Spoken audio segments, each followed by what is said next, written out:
এবার দেখো, আমরা আর একটা টপিকে যাব, যেই টপিকটা হচ্ছে মলিকুলার ফর্মুলা আর এম্পেরিক্যাল ফর্মুলা কিভাবে আমরা আইডেন্টিফাই করব। মলিকুলার এম্পেরিক্যাল ফর্মুলা কি হয়, যেমন ধরো আমরা একটু আগেই গ্লুকোজ বলছিলাম C6H12O6, তাই তো? এইটাকে যদি আমরা 6 দিয়ে ডিভাইড করে দিই তাহলে কি দেখতে পাবো, 6C1H2O1। তার মানে আমার কি দাঁড়াচ্ছে, CH2O এর হোলেন n ইকুয়ালস টু যদি তোমার 6 হয় তাহলেই তুমি বলতে পারছো যে C6H12O6। তার মানে এনটা মানে এই যে গ্লুকোজের এইটা তোমার মলিকুলার ফর্মুলা ছিল, ঠিক আছে, মলিকুলার ফর্মুলা ছিল। আর এইটা হয়ে যাচ্ছে গ্লুকোজের এম্পেরিক্যাল ফর্মুলা। আগে এম্পেরিক্যাল ফর্মুলা আসবে, তারপর মলিকুলার ফর্মুলা আসবে, ঠিক আছে। এম্পেরিক্যাল ফর্মুলা আর মলিকুলার ফর্মুলার মধ্যে রিলেশন কি, তার মানে আমরা কি দেখতে পেলাম যে molecular formula equals to n into empirical formula, তাই তো? আগে মলিকুলার ফর্মুলার ডেফিনেশনটা দেখো, the number of actual number of atom various element present in compound, মানে এখানে অ্যাকচুয়াল বলছে। আর এম্পেরিক্যাল ফর্মুলাতে বলছে simplest whole number ratio of atom in element. যেমন এখানে কার্বন, হাইড্রোজেন, অক্সিজেন, এটা হচ্ছে সিম্পলেস্ট ফর্ম, ঠিক আছে। Simplest number of ratio of atom in element is in the compound. আর মলিকুলার ফর্মুলাতে কি হবে, অ্যাকচুয়াল নাম্বার, মানে যেটা এক্সাক্ট নাম্বার।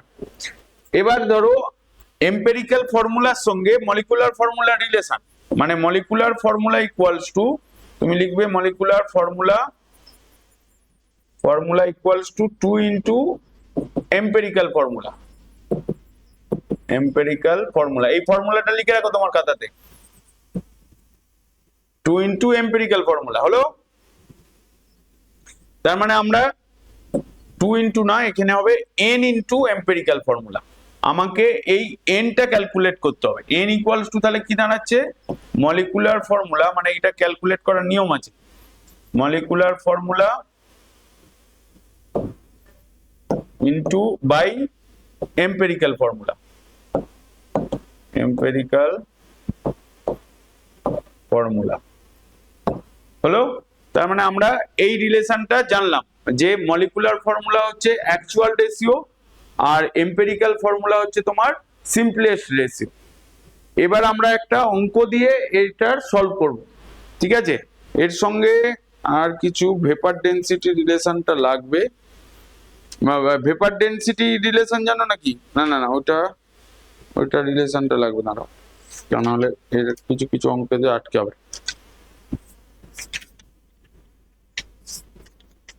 দেখো ভেপার ডেনসিটি যেটা, যে মোলার m ইনটু 2d, ঠিক আছে। এখানে আর একটা ফর্মুলা লিখে রাখো, ভেপার ডেনসিটি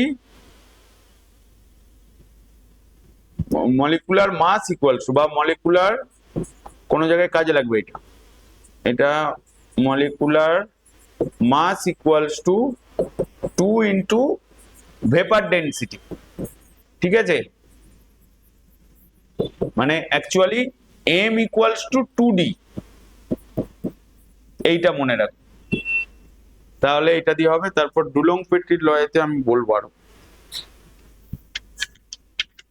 তার মানে আমরা এইটা গেল রিলেশন। এবার এখানে একটা অঙ্ক আছে, বলছে যে এলিমেন্ট অ্যানালিসিস, অঙ্কটা দেখতে পাচ্ছ তো, element analysis of an organic compound containing carbon, hydrogen, nitrogen and oxygen by and weighing 7.3 was found to 3.6 গ্রাম। দাঁড়াও, এই অঙ্কটা করার আগে আগে একটা সিম্পল ফরম্যাটে যেতে হবে, তা না হলে এই অঙ্কটা করতে গিয়ে গন্ডগোল হবে।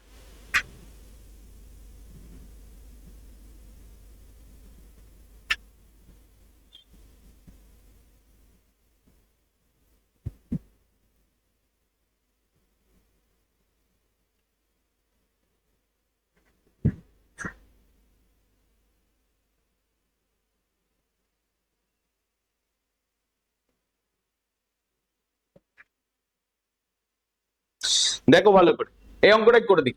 বলছে element analysis of an organic compound containing carbon, hydrogen, nitrogen, oxygen.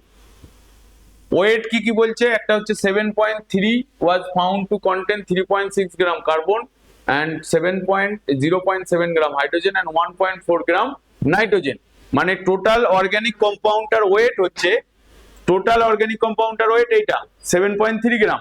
এই যে বলছে অর্গানিক কম্পাউন্ডটা containing carbon, hydrogen, nitrogen and oxygen, তার ওয়েট বলছে 7.3 gram was found to contain. তার মধ্যে 3.6 গ্রাম কার্বন আছে, 0.7 গ্রাম হাইড্রোজেন আছে, 1.4 গ্রাম নাইট্রোজেন আছে। তার মানে আমরা এখানে কি লিখবো, weight of carbon equals to 3.6 গ্রাম, যেটা গিভেন আছে আগে লিখে ফেলছি। Hydrogen equals to 0.7 gram, nitrogen equals to 1.4 গ্রাম। আর তাহলে অক্সিজেনটা কত হবে, তাহলে মাইনাস করে দেবো সবকটার অ্যাড করে। তাহলে weight of oxygen equals to লিখে দেবো হচ্ছে তোমার 7.3 মাইনাস 3.6 প্লাস 0.7 প্লাস 1.4, এটা করলে কত আসছে, আসছে তোমার 1.6 গ্রাম। তার মানে আমরা সবকটার ওয়েট পেয়ে গেলাম, ঠিক আছে। এরপরে যেই টেবিলটা বলবো এই টেবিলটা মনে রাখতেই হবে, ঠিক আছে। আমি নেক্সট পেজেতে যাব, কারণ হচ্ছে টেবিলটা লাগবে।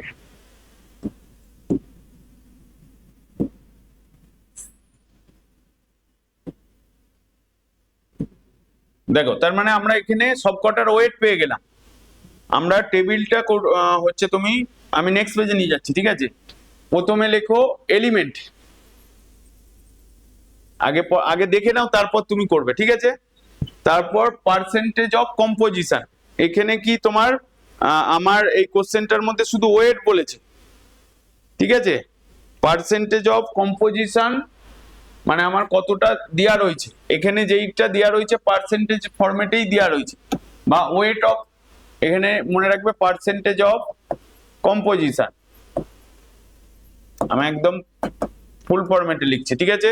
এরপরে লিখবে অ্যাটমিক মাস, কি লিখছো, অ্যাটমিক মাস, অ্যাটমিক মাস একটা টেবিল হবে পরপর, ঠিক আছে, অ্যাটমিক মাস। তারপরে লিখছো number of atoms, number of atoms কিভাবে ক্যালকুলেট করতে হয় আগে বলেছিলাম, বা নাম্বার অফ মলিকুলস বা নাম্বার অফ মোলস এরকম ভাবে ক্যালকুলেট করে, সেটাই এখানে হয়ে যাবে নাম্বার অফ অ্যাটমস।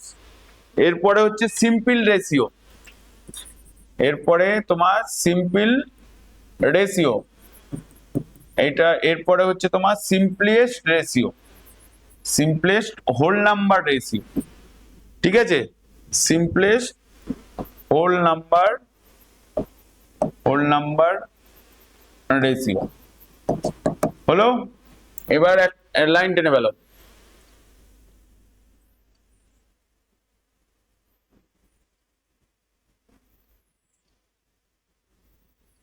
হয়ে গেল। একদম বড় করে টেনো না, কারণ এখানে 4টে এলিমেন্ট আছে। তাহলে আমার কার্বন কত বলেছে, এবার ভালো করে এটা এই টেবিলটাই মনে রাখতে হবে এখানে। এবার ধরো আমার এখানে ফার্স্টে কি বলেছে, কার্বন, কার্বনের কত গ্রাম বা কত পার্সেন্ট আছে, 3.6, তাই তো। কার্বনের অ্যাটমিক মাস কত, 12। তাহলে নাম্বার অফ অ্যাটমস কি হবে, গিভেন মাস মানে 3.6 বাই 12, তাই তো। 3.6 বাই 12 নাম্বার অফ মোলস বা নাম্বার অফ অ্যাটমস যদি ক্যালকুলেট করি, তাহলে এইটাকে ক্যালকুলেট দাঁড়াচ্ছে তোমার 0.3।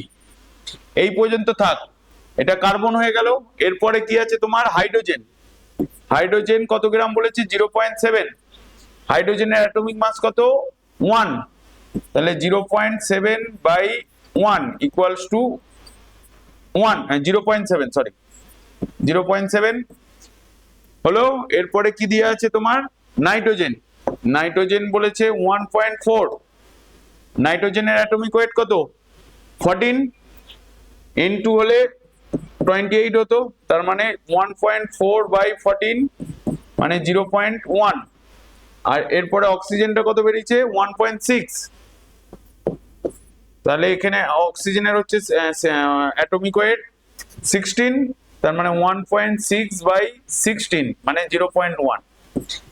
এই পর্যন্ত চোখ বুজে করে ফেললে, টেবিলটা ড্র করলে, লিখলে, সবকটা এলিমেন্টের অ্যাটমিক নাম্বার অফ অ্যাটম পর্যন্ত ক্যালকুলেট হয়ে গেল। এরপরে কি করব, আমাকে সিম্পল রেশিও ক্যালকুলেট করতে বলছে। সিম্পল রেশিও ক্যালকুলেট করতে গেলে এখানে যেই নাম্বার অফ অ্যাটমসের, ঠিক আছে, যার ভ্যালুটা সব থেকে কম, এইটা মনে রাখবে, আমি কাকে দিয়ে ডিভাইড করব সিম্পল রেশিও, যার ভ্যালুটা সব থেকে কম তাকে দিয়ে সবাইকে ডিভাইড করব। মানে যার ভ্যালুটা সব থেকে কম, এখানে 0.1 হচ্ছে, নাকি না, মানে এখানে ডিভাইডটা কি দিয়ে করবে, লিস্ট ভ্যালু, তাই তো। আমি এখানে লিখে রাখছি, তুমি এখানে মনে রাখবে, নাহলে ভুলে যাবে কিন্তু। লিস্ট ভ্যালু দিয়ে কি করতে হবে, ডিভাইড করতে হবে। মানে এটা মানে মনে রাখার জন্য, divide by least value, divide by least value, মানে এখানে যেটা এটা তোমার মনে রাখার জন্য তুমি লিখে রাখো যে যার ভ্যালুটা সব থেকে কম তাকে দিয়ে সবাইকে ডিভাইড করে আমরা সিম্পল রেশিও ক্যালকুলেট করব। ঠিক আছে, বোঝা গেল? তার মানে 0.3/0.1, তাহলে কত হচ্ছে এখানে 3, 0.7/1, তাহলে কত দাঁড়াচ্ছে, 0.1 দিয়ে ডিভাইড করছো, তাহলে 7 দাঁড়াচ্ছে, 0.1/0.1 ইকুয়ালস টু 1, আর এখানে 0.1/0.1 ইকুয়ালস টু 1। তার মানে আমার কি কি দাঁড়ালো, 3, 7। আর সিম্পলেস্ট ধরো এখানে কোনো জায়গায় ফ্র্যাকশনে এলো, মানে পয়েন্টে এলো, সেই জায়গাতে তুমি সিম্পলেস্ট হোল নাম্বারেতে গেলে তখন চেঞ্জ করতে হবে, ওরকম আসবে।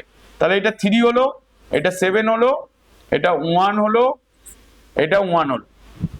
বোঝা গেল, হ্যাঁ কি না? তার মানে আমরা সিম্পল রেশিওটা সবকটা পেয়ে গেলাম। এরপরে আমরা কি করব, এরপরে যেটা কাজ হচ্ছে তোমার, দেখো এরপরে আমরা লিখবো, আমাদেরকে ক্যালকুলেট কি করতে বলেছে, এম্পিরিক্যাল ফর্মুলা। তাহলে এম্পিরিক্যাল ফর্মুলা যেটা হবে, এখানে যেটা লিখবো, এম্পিরিক্যাল ফর্মুলা ইকুয়ালস টু, এরপরের লাইনে এম্পিরিক্যাল ফর্মুলা ইকুয়ালস টু কি লিখবে, আমার কার্বন কটা বেরিয়েছে, কার্বন 3টে, বা এখানেই আমরা করে দিতে পারতাম, আমি এই পেজে করে দিচ্ছি। এম্পিরিক্যাল ফর্মুলা ইকুয়ালস টু, মানে ওই তুমি টেবিলের পরে লিখবে, ঠিক আছে, এখানে আফটার টেবিল, মানে আগের পেজে আছে। তাহলে এম্পিরিক্যাল ফর্মুলা ইকুয়ালস টু, এখানে এম্পিরিক্যাল ফর্মুলাই ক্যালকুলেট করতে বলেছে। কার্বন তোমার কত বেরোলো, এখানে 3টে, হাইড্রোজেন হচ্ছে 7টা, নাইট্রোজেন 1টা, অক্সিজেন 1টা, ব্যাস এইটাই হচ্ছে এম্পিরিক্যাল ফর্মুলা। বুঝতে পারলে? তো এইটাই ক্যালকুলেট করতে বলেছে, আর কিছু বলেনি। এরপরে আর একটা কোশ্চেন করবো, এই ফরম্যাটেই আছে। তাহলে অঙ্কটা বোঝা গেল তো, এম্পিরিক্যাল ফর্মুলা পর্যন্ত। এরপরে দেখো এই কোশ্চেনটা বলেছে, এখানে বলছে ফাইন্ড দ্য মলিকুলার ফর্মুলা। আগেরটা ছিল এম্পিরিক্যাল ফর্মুলা, এখানে বলছে মলিকুলার ফর্মুলা। তাহলে আমরা কিভাবে করব, আমি করে দিচ্ছি প্রথমটা। হ্যাঁ, এখানে দেখো অক্সিজেন, কার্বন, হাইড্রোজেন, নাইট্রোজেন, এগুলো সব পার্সেন্টেজে দিয়েছে। তার মানে আমার এখানে কার্বন কত বলেছে, না প্রথমে অক্সিজেন বলেছে 20%, না কার্বন বলেছে, আগে পড়ো ভালো করে। দেখো এখানে বলেছে an organic compound containing hydrogen, oxygen, carbon, hydrogen, nitrogen containing 20% carbon, 6.7% hydrogen, 46% nitrogen, molecular weight বলে দিয়েছে। মানে এই যে অর্গানিক কম্পাউন্ডটা আছে তার মলিকুলার ওয়েট বলে দিয়েছে, আমাকে মলিকুলার ফর্মুলা ক্যালকুলেট করতে হবে। আমরা মলিকুলার এম্পিরিক্যাল ফর্মুলা ক্যালকুলেট করব আগে, তারপর এম্পিরিক্যাল ফর্মুলা মাস ক্যালকুলেট করব, তারপরে এনটা ক্যালকুলেট করব। দেখো আমি কিভাবে করছি। প্রথমে আমার এখানে কি কি দেওয়া আছে, কার্বন হচ্ছে 20%, হাইড্রোজেন দেওয়া আছে 6.7%, তুমি এরকম ভাবেই লিখবে, আর নাইট্রোজেন দেওয়া আছে 46.6%। তাহলে অক্সিজেন কত হবে, 3টে যোগ করে মাইনাস করে দেবো, তাই তো, 1 দিয়ে। তার মানে 1 না, এখানে 100 হবে। 100 মাইনাস তোমার 20 প্লাস 6.7 প্লাস 46.6 করলে আসছে তোমার কত? 20 মানে 26.7% আসবে। বুঝতে পারলে? এরপরে টেবিলটা করব। এরপর আর দ্বিতীয় কোনো কাজ নাই। প্রথমে এখানে এলিমেন্ট লিখলে বা টেবিলটা লিখে রাখো। Percentage of composition, percentage of কম্পোজিশনে যেটা দেওয়া থাকবে না, অ্যাটমিক মাস, তারপর number of atoms, simple ratio, আর হচ্ছে simplest ratio, simplest whole number ratio. এই টেবিলটাই মনে রাখতে হবে কিন্তু, হোল নাম্বার রেশিও। তাহলে আমার এলিমেন্ট এখানে কি কি বলেছে?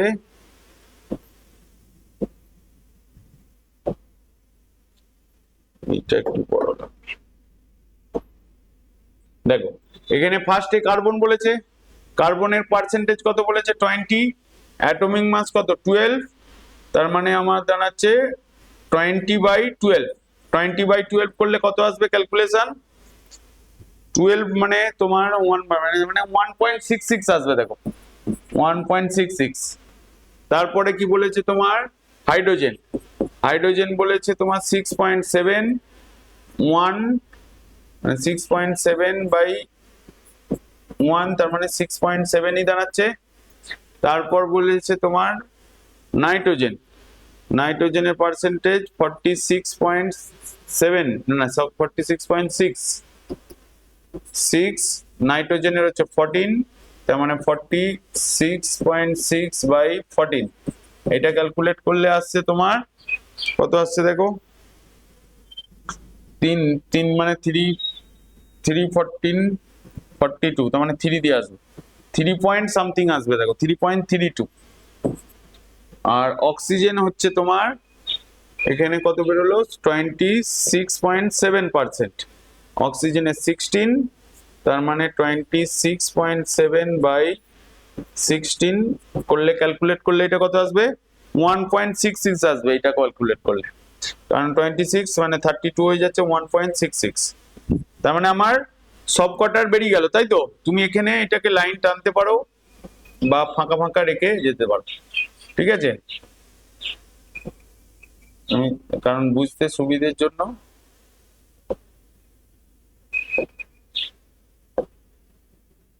বা না না লাইনও টানতে পারো, ঠিক আছে? তার মানে আমার এখানের মধ্যে সব থেকে কম কোনটা? 1.6।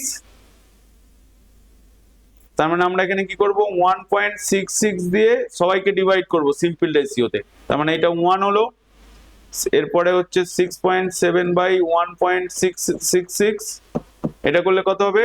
মানে 6.7 কে 1, এটা 4 আসবে। দেখো কারণ 4 × 64, মানে 416 যা 64 আসছে, তার মানে আমার এটা 4 আসবে। আর হচ্ছে 3.32 ডিভাইডেড বাই 1.66, এটা করলে কত আসছে? এটা করলে তোমার 1632, তার মানে এটা 2ই হবে অ্যাপ্রক্স। আর এটা 6.66/1.66, এটা একবার ক্যালকুলেটরে দেখে করে নেবে। তার মানে আমার সিম্পলেস্ট হোল নাম্বার রেশিওতে এলো 1:4:2:1, তাই তো? তাহলে এম্পিরিক্যাল ফর্মুলা কি দাঁড়ালো? এখানে লিখবে empirical formula equals two, empirical formula equals two তোমার C1H4N2O, হ্যাঁ O1 বা N2O, O1 লেখো। এরপরে কি করবে? তোমার এই রেশিওটা বেরোলো তো, এবার এম্পিরিক্যাল ফর্মুলা মাস ক্যালকুলেট করব। এম্পিরিক্যাল ফর্মুলা মাস,